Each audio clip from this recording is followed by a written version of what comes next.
Hello, je vous retrouve aujourd'hui pour ce premier plan de tour de l'appart de l'année.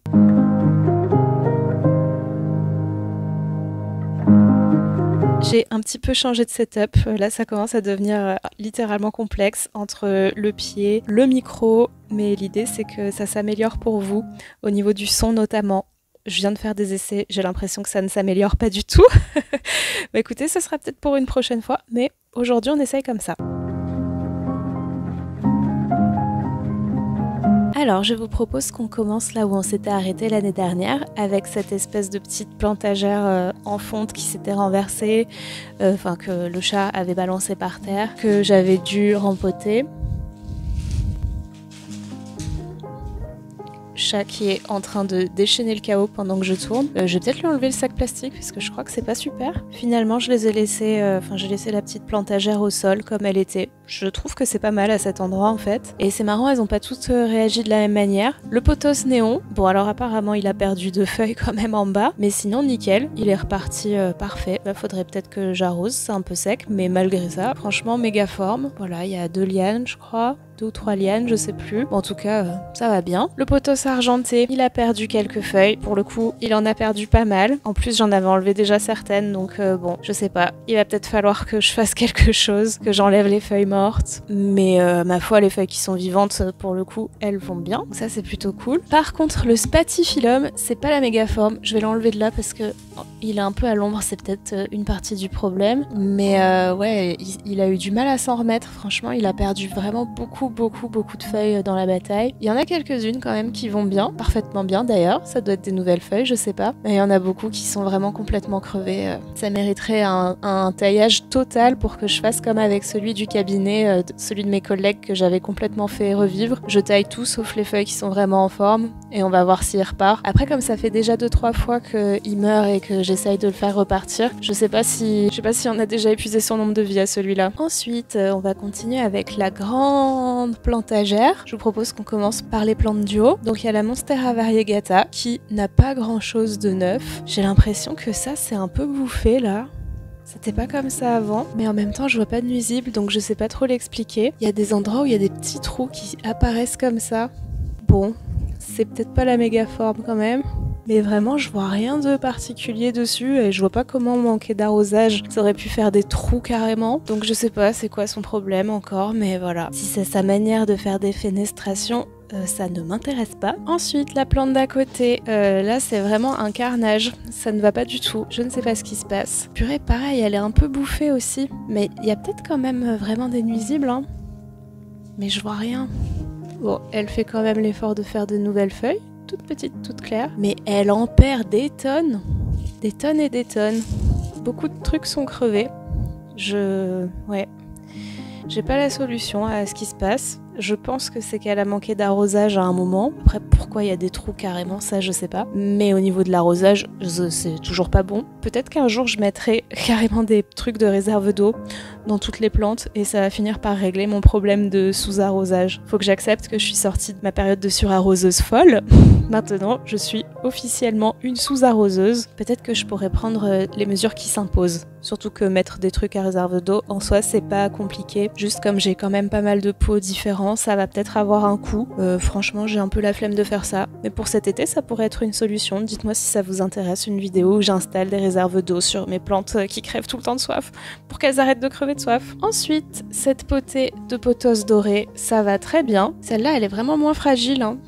Le pothos doré, c'est vraiment une plante résistante. Franchement, si vous êtes un galérien des plantes, que vous soyez un surarroseur fou ou un sous-arroseur, ça pardonne dans les deux sens. Elle est longue de ouf, cette liane, là, j'en reviens pas. À côté, il y a une potée un peu mixte, pothos Marble Queen et pothos doré. Moi, je suis désolée, je filme encore un jour où la lumière est dégueulasse, donc on ne voit pas grand-chose. Mais ça a l'air d'aller bien. Une petite feuille crevée, mais sinon, c'est tout. Pareil, des longues lianes qui ont l'air d'être en forme.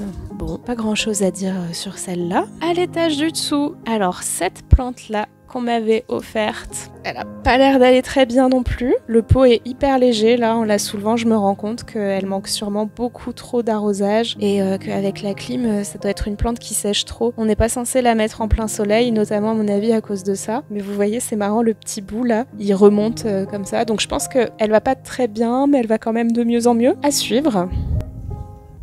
L'amaranta, le Conora, Kerchoveana, cette plante-là, pareil, increvable, ça va très bien. Cette feuille-là est un peu bizarre, mais elle fait des nouvelles feuilles. C'est toujours son truc. Peut-être qu'elle va fleurir cet été. En tout cas, là, elle est plutôt en forme. À cet étage-là, il y a le philodendron le Brésil aussi, qu'on voit pas trop par là. On le voit mieux de devant et on voit surtout que les lianes sont complètement crevées. Là, il a perdu pratiquement toutes ses feuilles. Il lui en reste bizarrement un peu. Alors, qu'est-ce qui se passe? Peut-être que si je l'enlève, on va mieux voir.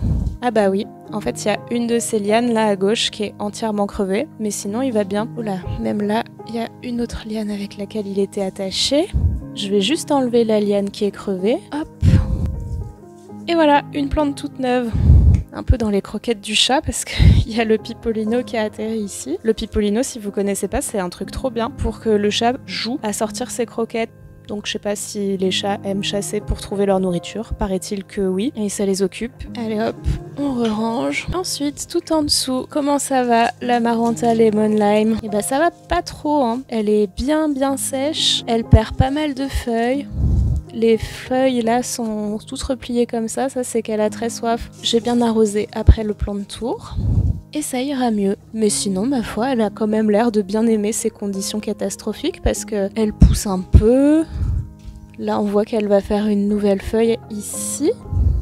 Donc bon, ça va. Le chat adore cette plante, il la grignote un peu. On voit qu'elle est un peu mordillée, mais écoutez, ça a pas l'air de faire crever, même la feuille qui est mordue. Elle a pas l'air de détester ça non plus, donc on va continuer comme ça. Ensuite, le pothos doré géant. Alors là, toutes les lianes sont un peu mélangées entre celles du pothos doré géant qui descendent, puis qui remontent, puis qui redescendent, puis qui sont mélangées avec les autres pothos et tout. C'est ce que j'aime bien sur ce pothos. Bon là, en plus, c'est un peu sombre, donc on ne voit pas trop. On voit quand même qu'il y a un gros tas de feuilles.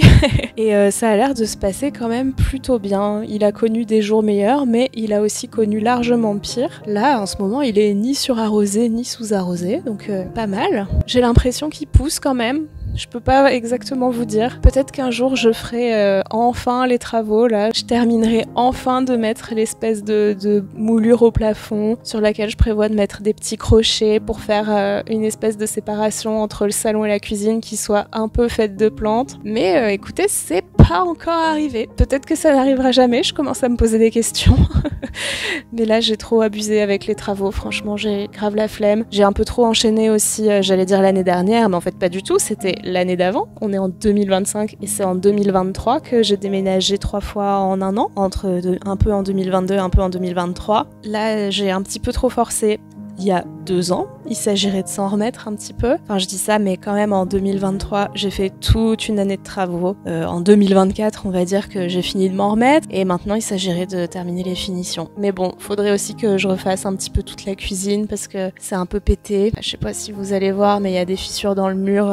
C'est pas des fissures, c'est la peinture qui est écaillée. Mais du coup, faudrait que je ponce, que j'enduise, que je reponce, que je peigne tout. Je pense que c'est ça qui fait que j'ai pas encore installé la moulure au plafond. C'est qu'en fait, ça me fait chier de faire tout ça. J'ai la flemme de faire toutes ces étapes qui sont préliminaires à l'installation de la plante, parce que si j'installe la plante, là, j'aime mieux vous dire que je vais jamais avoir la motivation de la désinstaller pour faire ensuite enduit, ponçage, peinture et la réinstaller, ça va pas ou quoi? Jamais de la vie. Et on va terminer ce plan de tour avec le dessus de la hotte aspirante. Maintenant, j'ai plus que, on va dire, 3 plantes. 2 vraies plantes et une bouture. Là, il y a une espèce de déco un peu en mode automne, alors qu'on est carrément l'hiver, ça n'a aucun sens. La déco ici, ça dure. Donc, nous avons le Calathea Maui Queen, qui manque toujours autant d'arrosage, mais qui n'a toujours pas l'air de vouloir crever, malgré toutes les épreuves qu'il a eues dans sa vie. Donc voilà, pas énormément de nouveautés, je crois, depuis le dernier plan de tour. Peut-être qu'il a fait des nouvelles feuilles, peut-être pas. Franchement, peut-être pas. Ça fait un petit moment, là.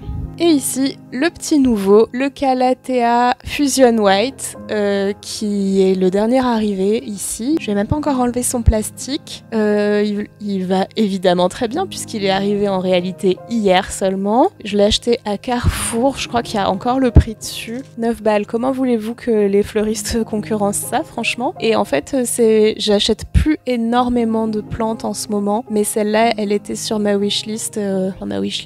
Non, j'ai pas vraiment de wishlist, mais dans la liste des plantes en vrai qui me font envie. Sans que j'ai vraiment fait une liste, mais à chaque fois que je voyais ce genre de feuillage, je me disais purée, c'est trop beau. Et j'aime trop le fait qu'elle soit blanche et en même temps un peu violette. Je sais pas si ça va ressortir à la caméra, mais c'est trop beau. J'aime trop. Après, les parties blanches, à mon avis, elles vont un peu devenir marron. Mais ouais, franchement, je kiffe. Je vous recommande de ouf, si vous voyez des plantes à Carrefour, de les acheter parce qu'elles sont souvent pas chères et en fait elles sont en bon état. D'ailleurs, je suis en train de me dire que l'autre Calathea vient aussi de chez Carrefour, mais je crois que c'était début 2019, début 2020. Début 2020, je l'avais acheté. Donc, bah ouais, hein, franchement, on est en 2025 et on continue ensemble malgré toutes les péripéties. On dit que les Calathea sont des plantes difficiles, mais écoutez, celui-là, il a l'air d'être vraiment résistant. Celui-ci lui ressemble quand même pas mal, donc j'ai bon espoir. Juste effectivement, le fait qu'il ait des parties blanches, ça en fait toujours une plante un petit peu plus fragile, donc à suivre. Ensuite, j'avais fait une petite bouture. Oh là là, il n'y a plus d'eau dedans, va falloir que j'en rajoute un petit peu. J'avais trouvé dans la rue un bout de misère pourpre et je voulais faire un petit réel en mode je sauve une plante que j'ai trouvée dans la rue. Sauf qu'en fait, j'ai filmé que le début et ensuite je n'ai plus rien filmé. Donc en soi, j'ai les rushs, je pourrais les intégrer. Mais là, on va juste voir, la plante a perdu toutes ses feuilles de base qui sont d'ailleurs en train de croupir au fond du truc. Là, je sais pas si on va bien voir, mais... c'est vraiment dégueulasse le fond. Il n'y a plus rien qu'une espèce de soupe, des feuilles qui se sont décomposées parce qu'évidemment quand elles sont mortes, je les ai jamais enlevées. Et elle a sorti 2 nouvelles feuilles, peut-être même 3, je suis en train de me dire, parce que la petite qui est en bas à droite, là, je crois qu'elle y était pas à la base. Je sais pas. Enfin bref, elle est bien repartie, elle a fait des racines et tout, et du coup je pense que je vais la replanter au printemps et que ça va me faire une misère pourpre. Les misères pourpres, c'est vraiment des plantes qui poussent à fond la caisse, j'ai l'impression. Et celle-ci, c'est un bout qui est résistant en plus, donc j'espère qu'on va pouvoir faire un petit bout de chemin ensemble. Est-ce que je termine en vous montrant un petit peu la honte de cette hotte? Pareil, un espèce de projet de réel inabouti. Ah! Mais là, ça y est, ça commence à pousser. J'avais mis un noyau d'avocat en eau et ensuite je l'avais laissé dans un coin justement pour qu'il puisse raciner et tout. Et en fait, il avait pourri, donc je l'avais laissé en me disant bon bah tant pis, c'est fini. Et en fait, là, j'ai l'impression qu'il est reparti. Alors je ne vois rien qui sort du noyau en haut. Non, ça c'est la racine. Ouais, c'est un peu compliqué à comprendre là ce qu'il y a là-dedans. Peut-être que je ferai une vidéo du coup. Pareil, j'ai les rushs du début. Et finalement, j'ai remis un petit peu d'eau dedans du coup. J'ai nettoyé une partie du pourri. Et maintenant, il a l'air de bien repartir. J'avais mis un couvercle dessus. Je sais pas si ça a aidé ou au contraire si ça a fait plutôt aggraver les choses, mais ça permettait de pas perdre trop d'eau parce que j'ai le même problème qu'au cab ici, mes pots ils s'évaporent à fond la caisse à cause de la clim réversible parce que c'est pareil, ici j'ai le chauffage avec la clim réversible. Cool, je vais de nouveau avoir un avocatier. J'avais adoré l'avocatier tropical. Ça, c'est un noyau d'avocat normal, hein. Ce sera pas un avocatier tropical du coup. Mais je crois que c'est plus gérable un avocatier normal qu'un avocatier tropical. C'est des arbres qui sont plus petits dans la nature et donc peut-être qu'il fera moins de racines, ce qui avait été le problème de l'ancien. Voilà, c'est tout pour aujourd'hui. Si cette vidéo vous a plu, n'hésitez pas à vous abonner pour en voir d'autres, pour voir l'évolution de ces plantes ou pour voir la suite de ce dont je vous ai parlé. À bientôt!